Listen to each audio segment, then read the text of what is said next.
In today's video, I'm going to teach you how to use Whiteboard in Zoom.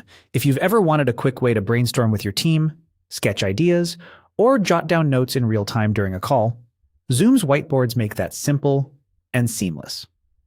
I'll walk you through opening a brand new whiteboard right inside your meeting, and I'll share a few helpful tips along the way so you know exactly what to expect. Start by opening Zoom, either in the desktop app or in your browser. Using the app usually gives you the smoothest experience, but the process is the same.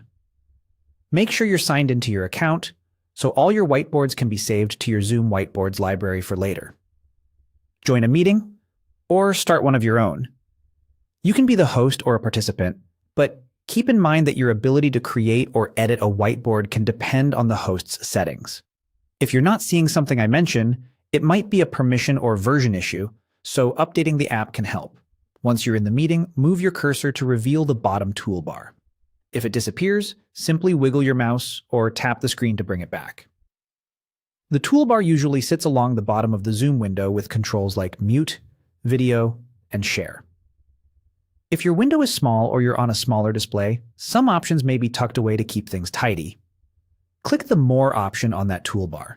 It often appears as 3 dots and expands to show additional features that aren't displayed by default. This is where Zoom groups items that you might not use in every call. From the expanded menu, click Whiteboards. This opens the Whiteboards panel, which is Zoom's space for creating and managing digital canvases you can use during your meeting. If you don't see it here, it may be disabled by your organization or might require a quick update. Now click New Whiteboard. A blank canvas will open, ready for you to start collaborating. You'll see familiar tools like text, drawing pens, shapes, and sticky notes, along with options to move around the canvas and zoom in or out. Your work saves to your Zoom whiteboards automatically, so you can return to it after the meeting without having to export anything. Participants can view and contribute based on the host's sharing settings, which helps keep collaboration organized and secure. That's it. You went from being in a meeting to launching a fresh whiteboard in just a few clicks. Try it on your next call to make discussions clearer and more visual.